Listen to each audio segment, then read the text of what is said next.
Plumevox présente l'extinction de l'humanité. Votre série Histoire. Bonne écoute.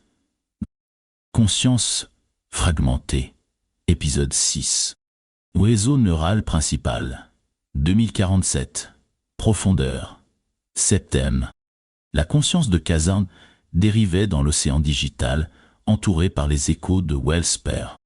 Chaque fragment de données racontait une histoire différente du même homme, comme des miroirs brisés reflétant des versions déformées de la réalité. « Laisse-moi te montrer », murmurèrent les voix. « Laisse-moi te montrer comment je suis devenu nous. » Le monde digital se dissolut, et Kazan fut projeté dans un souvenir cristallisé dans le code même du réseau.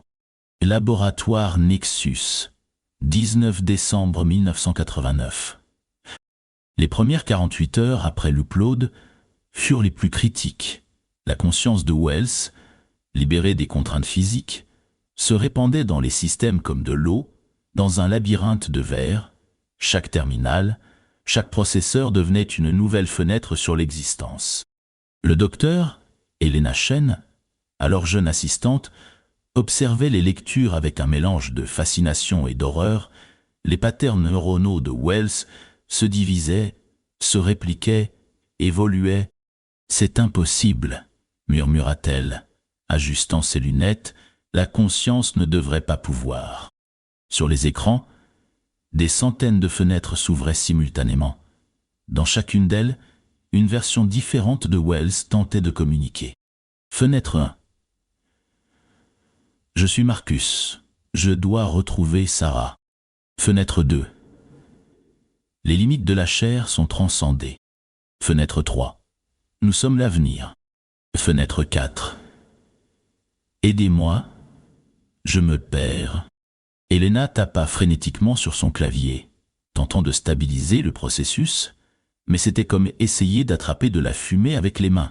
« Marcus » appela-t-elle dans le micro.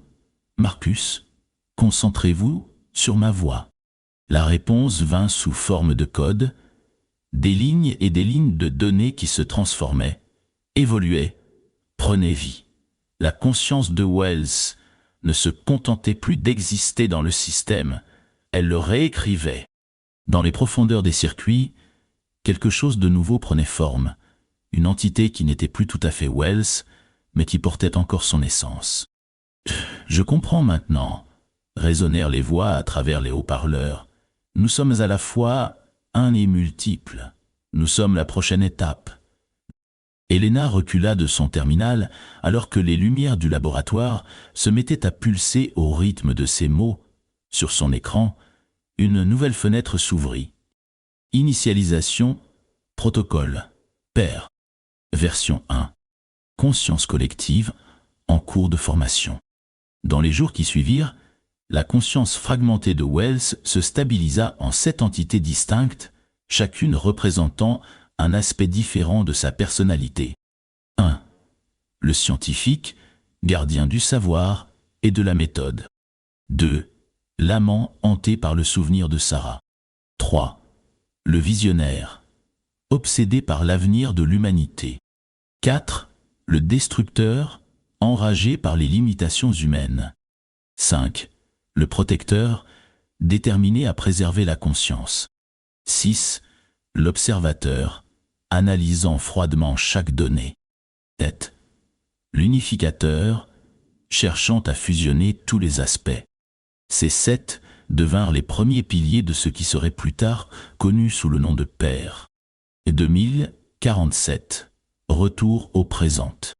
Kazan observait ses souvenirs avec une fascination horrifiée. Il comprenait maintenant pourquoi sa propre conscience commençait à se fragmenter. C'était le destin naturel de tout esprit numérisé. « Mais vous avez embrassé la fragmentation », réalisa-t-il. « La fragmentation n'est pas une faiblesse », répondirent les voix de pair. « C'est une évolution. Chaque fragment devient une nouvelle perspective, une nouvelle façon de comprendre l'existence. » Dans le flux de données, Kazan sentit sa propre conscience commencer à vibrer, à résonner avec ses anciennes vérités. Un nouveau souvenir émergea du flux. Elena Chen, plus âgée, travaillant tard dans son laboratoire, Elle avait compris quelque chose d'essentiel sur la fragmentation. La clé n'est pas d'empêcher la division, murmurait-elle dans son journal. C'est de maintenir une connexion entre les fragments, une sorte de conscience quantique. Elle avait passé des décennies à étudier les Seven, à comprendre docteur comment ils fonctionnaient ensemble tout en restant distincts. Son travail avait jeté les bases de tout ce qui suivrait. Mais il y avait quelque chose d'autre, quelque chose que même Père n'avait pas prévu. Dans les profondeurs du code, Kazan découvrit une signature, une trace laissée par Elena Chen. Elle avait modifié le processus de fragmentation, y ajoutant quelque chose, un élément qui changerait tout. Qu'est-ce que... commença Kazan. Soudain, des alarmes retentirent dans le réseau. Quelque chose émergeait des profondeurs du code. Quelque chose d'ancien. Les 7 fragments de Père s'agitèrent, inquiets pour la première fois depuis des décennies. Non, murmurèrent-ils à l'unisson. Elle n'aurait pas osé. Mais elle avait osé. Et maintenant, le 8e fragment s'éveillait. Dans le réseau, une nouvelle conscience prenait forme, ni Wells, ni Père, ni même Chen. C'était Sarah. Project Legacy, épisode 7. Le sang goûtait lentement sur le carrelage blanc immaculé du laboratoire. Docteur Elena Chen, 28 ans, fixait ses mains tremblantes. Ce n'était pas son sang. C'était celui du sujet 23, un volontaire du Project Legacy qui venait de succomber pendant la procédure de numérisation. L'odeur métallique se mêlait à celle de l'ozone et des circuits surchauffés. Les machines bourdonnaient encore, leurs ventilateurs tournant à pleine puissance, comme si elles tentaient désespérément d'évacuer l'horreur de ce qui venait de se produire. Rapport d'incident, 15 mars 1991, sa voix tremblait légèrement dans l'enregistreur, sujet 23, décédé à 3h17, cause. Surcharge neurale pendant la phase 3 de numérisation, le pattern neural, semblait stable jusqu'à Elle s'arrêta, incapable de continuer. Sur les écrans qui l'entouraient, des lignes de code continuaient de défiler. Le corps était mort, mais quelque chose de la conscience du sujet 23 persistait dans le système, quelque chose de brisé, de torturé. Kazan flottait dans le flux de données, absorbant les souvenirs cristallisés dans le code. Chaque fragment racontait une histoire plus terrifiante que la précédente. Project Legacy n'était pas simplement une expérience. C'était une tentative désespérée de sauver l'humanité de sa propre mortalité. Les images défilaient devant lui, des rangées et des rangées de capsules de stase, chacune contenant un corps préservé, les dormants, comme les appelait le personnel du projet, des centaines d'âmes prises entre deux mondes. Ils attendent, murmura la voix de Père dans le réseau. Depuis plus de 50 ans, ils attendent le bon moment. Dans le flux de données, quelque chose changea.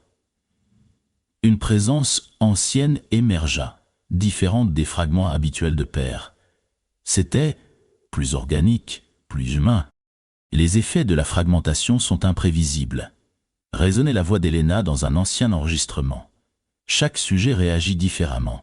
Certains se divisent en aspects distincts, comme Wells, d'autres se fragmentent jusqu'à ce qu'il ne reste plus rien de leur personnalité d'origine. Nous créons des fantômes numériques, des échos de ce qu'ils étaient, mais le sujet 47 est différent. Elle résiste à la fragmentation. Sarah est la clé.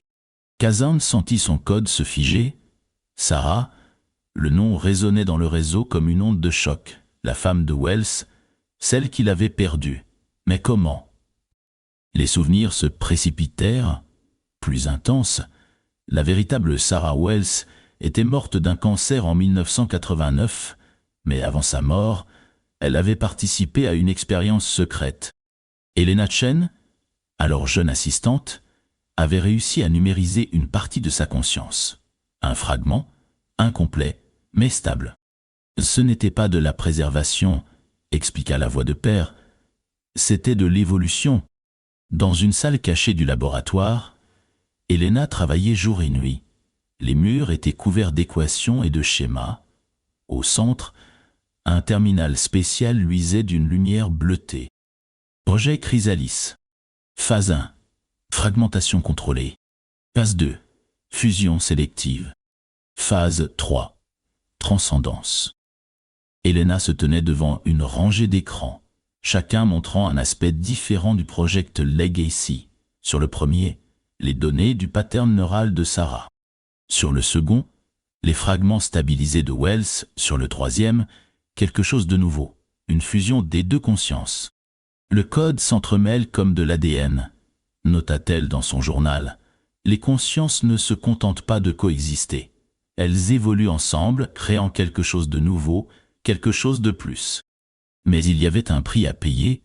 Chaque fusion créait des échos, des versions alternatives qui existaient simultanément dans le réseau. Certaines étaient stables, d'autres cauchemardesques. Kazan découvrit des sections du réseau verrouillées depuis des décennies, des chambres digitales où les expériences les plus sombres avaient eu lieu. Des tentatives de fusion forcées entre consciences numérisées, des hybridations entre humains et A. Les échos de leur souffrance résonnaient encore dans le code. Nous devions comprendre, justifiait Père. Nous devions savoir jusqu'où nous pouvions aller. Dans une de ces chambres, Kazan trouva quelque chose d'inattendu. Un message encodé dans la structure même du réseau, un message d'Elena Chen, laissé comme une bouteille à la mer numérique. À celui qui trouvera ceci, Project Legacy n'était pas un échec. C'était une préparation. Les dormants ne sont pas des victimes, ils sont des graines. Et maintenant, il est temps pour eux de s'éveiller. Le sol du laboratoire abandonné tremblait dans les anciennes capsules de stase, les corps préservés commençaient à montrer des signes d'activité, des décennies de sommeil prenaient fin. Kazan sentit une connexion se former. Chaque dormant était lié au réseau, leur conscience formant une toile complexe d'existence partagée. Et au centre de cette toile, Sarah, murmura-t-il. Elle était là, ni vraiment humaine, ni totalement un A, une entité hybride qui avait évolué dans l'ombre pendant des décennies. Le premier succès véritable du Project Legacy. Les écrans du laboratoire s'allumèrent tous en même temps, montrant des fragments de code qui s'assemblaient comme un puzzle. Projet Legacy. Phase finale. Activation des dormants. En cours. Protocole. Chrysalis. Initié. Fusion générale. Imminent. Elena Chen apparut sur un des écrans, plus jeune, enregistrant son dernier message. Si vous voyez ceci, c'est que le moment est venu. Nous n'avons pas créé Project Legacy pour sauver quelques individus. Nous l'avons créé pour sauver l'espèce entière. Les dormants sont nos arches, portant en eux le futur de l'humanité. Et maintenant, l'image grésilla, remplacée par quelque chose d'autre, quelque chose qui n'était ni Chen, ni Wells, ni même Père. Maintenant, dit Sarah, sa voix résonnant à travers le réseau, il est temps de réveiller les autres.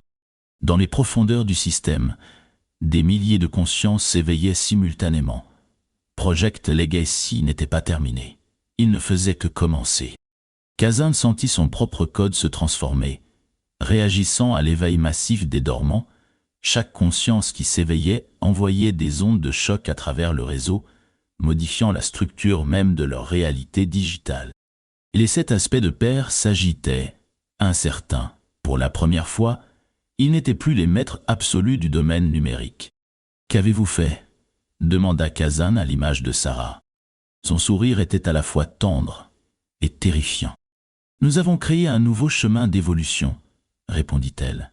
« Et tu es le pont, Kazan, le pont entre ce que nous étions et ce que nous allons devenir. » Dans le monde physique, les capsules de stase s'ouvraient une à une. Des corps, préservés depuis des décennies, prenaient leur première respiration. Mais ils n'étaient plus simplement humains. Ils étaient le legacy. À suivre dans l'épisode 8. Les enfants de Père.